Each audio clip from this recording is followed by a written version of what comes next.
गीता के 51 अनमोल वचन। कोई कुछ भी कहे, बस अपने आप को शांत रखो, क्योंकि सूरज कितना भी तेज क्यों ना हो, समुद्र सूखता नहीं है। जहां आपकी कोई कीमत नहीं है, वहां पर रुकना अनुचित है, चाहे वो किसी का घर हो या किसी का मन। जब कोई हाथ और साथ दोनों ही छोड़ देता है, तब कुदरत कोई ना कोई उंगली पकड़ने वाला भेज देती है।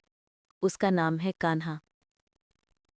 जो मन को नियंत्रित नहीं करता है, उसके लिए वही मन शत्रु के समान कार्य करता है। जो व्यक्ति जो चाहे बन सकता है, यह भी वो विश्वास के साथ इच्छित वस्तु पर लगातार चिंतन करे। विजेता वो नहीं होता जो केवल रण में जीतता है, बल्कि वो भी विजेता होता है जो रिश्तों के सामने कब और कहाँ पर हारना है, ये जानता है। जो लोग बुद्धि को छोड़कर भावनाओं में बह जाते हैं, उन्हें हर कोई मूर्ख बना सकता है। मनुष्य को अपने कर्मों के संभावित परिणाम, विजय या पराजय, लाभ या हानि, प्रसन्नता या दुख के बारे में सोचकर चिंता से ग्रसित नहीं होना चाहिए। आत्मा पुराने शरीर को वैसे ही छोड़ देती है जैसे मनुष्य पुराने कपड़े उतारकर नए धारण कर लेता है। जैसे जल में तैरती नाव को तूफान अपने लक्ष्य से दूर ले जाता है, वैसे ही इंद्रिय सुख मनुष्य को गलत रास्ते पर ले जाता है। आपका विश्वास एक पर्वत को भी खिसका सकता है, लेकिन आपके मन का संदेह दूसरा पर्वत खड़ा कर सकता है। हमारा खुद पर विश्वास होना बहुत ही जरूरी है, क्योंकि हम अपने रास्ते पर खुद चलते हैं। अपनी इच्छा शक्ति के बल पर अपने आप को नई आकृति प्रदान करो। अपनी पीड़ा के लिए संसार को दोष मत दो, अपने मन को समझो। तुम्हारे मन का परिवर्तन ही तुम्हारे दुखों का अंत है। खुद को कमजोर कभी मत समझो। अगर आप गिरते हो तो उठने का प्रयास करो। पूर्ण निष्ठा से अपना कर्तव्य कर्म निभाओ, बाकी सब मुझ में छोड़ दो। हो सकता है हर दिन अच्छा ना हो, लेकिन हर दिन में कुछ अच्छा जरूर होता है। धैर्य रखो। कभी कभी आपको जीवन में सबसे अच्छा पाने के लिए सबसे बुरे दौर से गुजरना पड़ता है।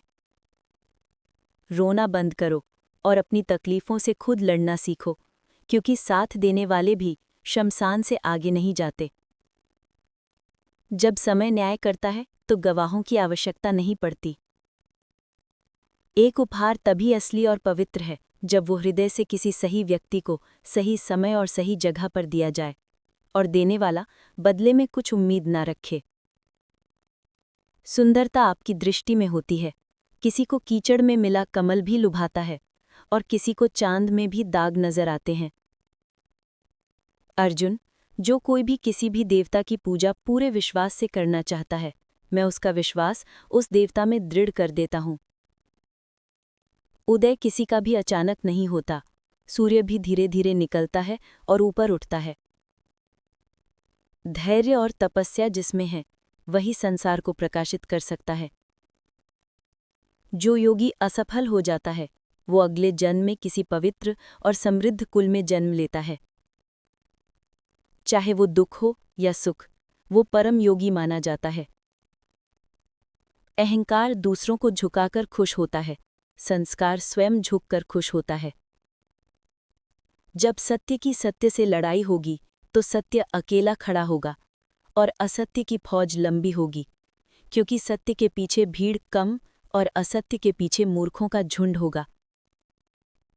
अकेले रहना सीखो, क्योंकि वास्तव में तुम्हारे पास स्वयं के अलावा और कुछ भी नहीं। जब परिवार के सदस्य अप्रिय लगने लगे और पराये अपने लगने लगे, तो समझो विनाश का समय आरंभ हो गया है। क्रोध आने पर चिल्लाने के लिए ताकत नहीं चाहिए, मगर क्रोध आने पर चुप रहने के लिए बहुत ताकत चाहिए होती है। जो आपका है वो आपको मिलकर ही रहेगा, फिर चाहे उसे छीनने के लिए पूरी कायनात क्यों न लग जाए। दो प्रकार के व्यक्ति संसार में स्वर्ग से भी ऊपर होते हैं। एक वो जो शक्तिशाली होकर भी क्षमा कर दे, और दूसरा वो जो दरिद्र होकर भी कुछ दान करे। प्रेम शरीर या सुंदरता देखकर नहीं होता, प्रेम हृदय से होता है। जहाँ दो हृदय मिल जाएं, वहीं प्रेम जन्म लेता है।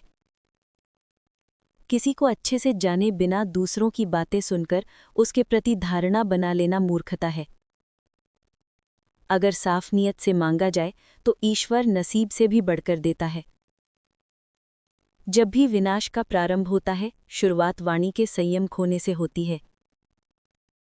जीवन में सब कुछ खत्म होने जैसा कुछ भी नहीं होता, हमेशा एक नई शुरुआत हमारा इंतजार करती है। यदि खुश रहना है तो ध्यान उस चीज पर दो जो आपके पास है, ना कि उस पर जो दूसरों के पास है।